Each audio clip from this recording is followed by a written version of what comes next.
Alright, in this video I'm going to explain how you can boost your energy levels and have more energy throughout the day.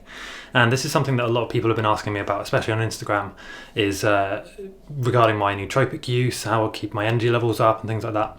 So I thought I'd just make a really detailed video explaining 5 really simple ways you can boost your energy, and none of these, by the way, will be nootropics or supplements. These will all be natural things you can do that anyone can do, really easily, just from their own home. They don't cost any money, and it's just basically a change of habits and a change in the way you do things. So before we get into the video, make sure to subscribe, because I do post weekly motivation videos and all sorts of biohacking tips and things like that. So subscribe, turn on notifications, and we'll get right into it. So number 1, you need to find a way to sleep better. And this has been shown across the board, no matter what you're trying to do, if you can improve the quality of your sleep, you will improve everything else. This has been shown in numerous different studies, because most people, they might be sleeping 8 to 9 hours a day, but if they're not getting enough deep sleep, then it's a kind of irrelevant. You're not really getting the sleep that you need. So you really need to start tracking your sleep. And the best way I found of doing that is to actually use an Apple Watch. But there are different ways you can use like a Fitbit or something. Most smartwatches these days actually have a fitness and sleep tracker. The reason I suggest using an Apple Watch is because I found it to be quite accurate, and also you can see a detailed analysis in the app of the different stages of your sleep and everything like that. So I actually use an app called Auto Sleep on the Apple Watch 3, but I'm sure by the time I release this there'll be better ones out there. So just look for the most up-to-date Apple Watch sleep tracking app, or just get something easy like a Fitbit and start tracking your sleep so you can understand what influences your deep sleep, what influences your REM sleep. The goal that you want to try and achieve is you want to try and get to the point where you're having between 90 minutes and 2 hours of deep sleep per night. And I know that sounds like a lot. Well, actually no, for most people that doesn't sound like a lot. In terms of your total sleep, if you sleep for 8 hours, most people would assume that you're going to get at least 1 hour of deep sleep in that 8 hours. That's not always the case. And in fact, when I first started tracking my sleep, I realized that I wasn't getting even 1 hour of deep sleep a night. So it really depends on a few things. The main one is temperature of the bedroom. So if you keep the temperature down, if you keep the temperature between 15 and 20 degrees throughout the night, that's going to really help to get enough deep sleep. That really does impact it quite a lot. And another one would be to make sure you don't eat too late in the evening. If you eat in the 1 or 2 hours before trying to go to sleep, you're going to hold yourself back. It's going to be much harder to fall asleep. And even when you do fall asleep, you're not going to get enough deep sleep, so you're just going to wake up feeling the same, if not worse. You're not going to feel refreshed. Number 2, you really need to make an effort to control your stress levels. So across the board, stress levels are massively associated with aging, with lowering your immune system, with pretty much damaging every aspect of your body and your health. And most of the time we don't even know we're stressed. It might be like a chronic stress or just something in the back of your mind that you're worried about, which if you don't deal with that, if you don't realize that you're stressing without realizing it, over time that's going to develop into inflammation, into diseases, and it's going to just wreak havoc on your body basically. So there's a number of ways of reducing stress, and I'm talking about stress that you're aware of and also stress that you don't know you even have, chronic stress. And there's a few ways of doing this. Firstly, you need to pay attention to your muscular system, because your neuromuscular system holds a lot of that tension in physical places. Let's say if you're worried about something, you might find yourself subconsciously tensing up your neck and your shoulders, and you might hold this tension throughout the whole day, or even for a few hours or something, and that's going to obviously damage your muscular system. So if you do that for too long, your scapular abductors will become weaker and your muscles will be out of balance. You won't be able to work out as efficiently as you would have been. So that's the first one, is to make sure that your muscles aren't holding any tension. It's kind of easy to fix that one really. You just scan through your body and just try and tune into how each muscle group feels and where the tension is. So you can just start at your head, work your way down, and go one at a time through your body parts and just relax and release all of the tension in that muscle group. And the second one is, of course, meditation.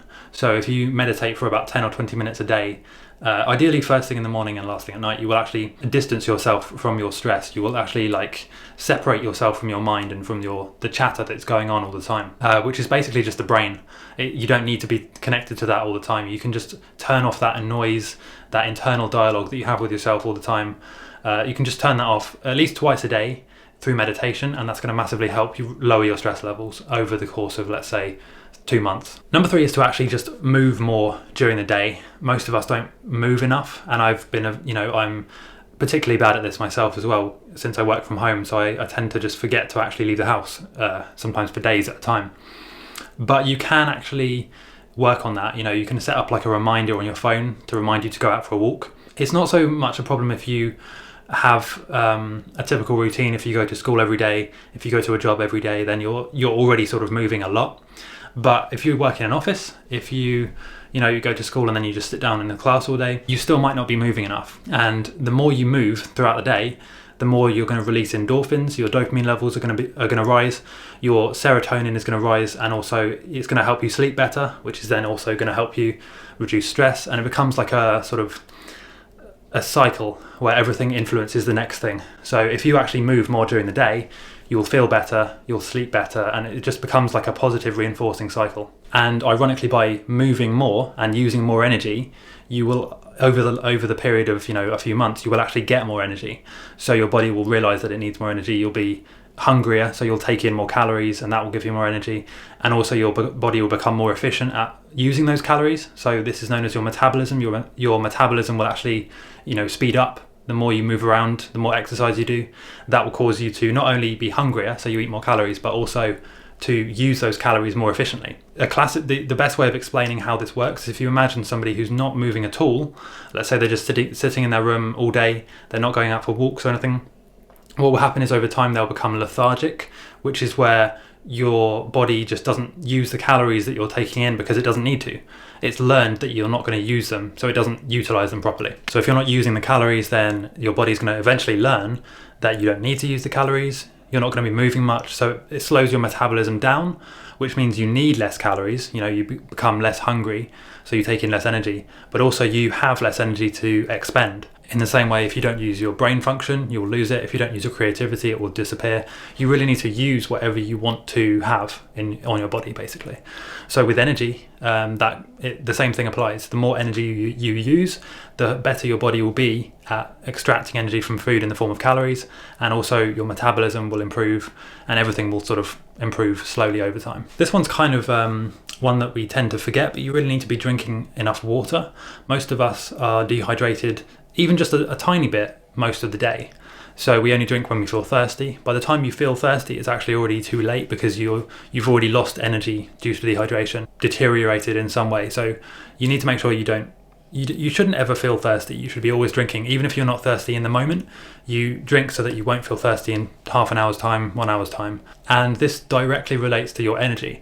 If you're hydrated, you're going to have much more energy than someone who's not hydrated. It's just a kind of really simple thing, but the best way of realizing that you're dehydrated or that you don't drink enough is if you start exercising.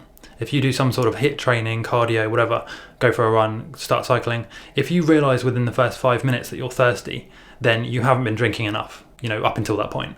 So you shouldn't feel thirsty when you start exercising. If you do, it's because your body doesn't have enough water in the system to, properly do all of the things it needs to do when you exercise. And you can set reminders for this. You can set reminders on your phone. You can set reminders, if you have a smartwatch, you can get it to vibrate and tell you that you're not drinking enough.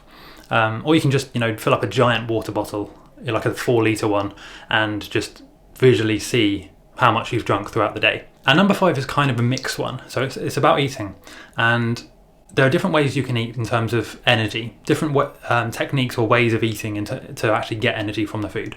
The first one is not to actually eat at all. If you don't eat in the morning, if you skip breakfast, it's called intermittent fasting, then your body will actually, after about 12 or 15 hours, will start burning the fat in your body for fuel instead of carbohydrates, which is glucose. So this is a really good way to start the day, is to actually not eat any food until about 1 o'clock in the afternoon.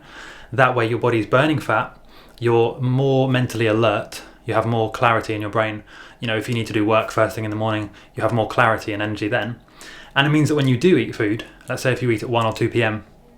For the first time during the day, your body's going to really appreciate and absorb that food twice as well as if you had eaten breakfast, basically. So you can experiment with this. There are different types of intermittent fasting. I like to just do the 16-8 split, so I'll eat for 8 hours a day and then not eat for 16 hours of a 24-hour period. So in reality, in like real terms, that just means I skip breakfast most days. And yeah, it's a really good way of utilizing the calories that you're using better. So I hope you enjoyed this video. If you did enjoy this, leave a comment letting me know what you think. Leave a comment also just telling me your best energy hack. Like maybe you have an idea of how to improve your energy. I'd love to hear that, and leave a like as well. So one bonus tip that I want to give you, I know the title was 5 things, but I want to give you 6. And the 6th one, the last one, is actually to take a cold shower. If you feel tired, and actually this would apply to not just if you want more energy, but if you're feeling sad or, you know, weak or unmotivated or any of those negative things, if you take a freezing cold shower, it's very, very difficult for the body, for the neuromuscular system and for your nervous system to continue to feel bad if you're having a freezing cold shower. Because when you have a freezing cold shower, not only do you trigger your dive reflex, and I could get into the science of all this, but I'm not going to bore you with the details. You trigger your dive reflex, you release endorphins, your dopamine levels go up, and your serotonin levels go up. All of this is going to make you feel not only energetic, but also motivated. You're going to feel happier. It's almost impossible to be sad or any, you know, negative emotion if you're in a cold shower. And yeah, so I always do this when I need to pick myself up, or if I'm feeling, you know, a bit sluggish or I need a boost in energy, I'll just jump in a cold shower. And the key is you need to stay in the cold shower for at least 2 minutes. At least 2 minutes, not just 10 seconds and then you jump out, because that doesn't really do much other than sort of annoy you a bit, and it sort of defeats the point. You need to stay in there for 2 minutes. You need to get past that first shock where you feel annoyed, and all you want to do is just jump out of the cold water. You need to get past that and then move on to the point where you're doing something good for your body. You're actually benefiting yourself. So anyway, that's finally it now. Leave a comment. I'll see you next time.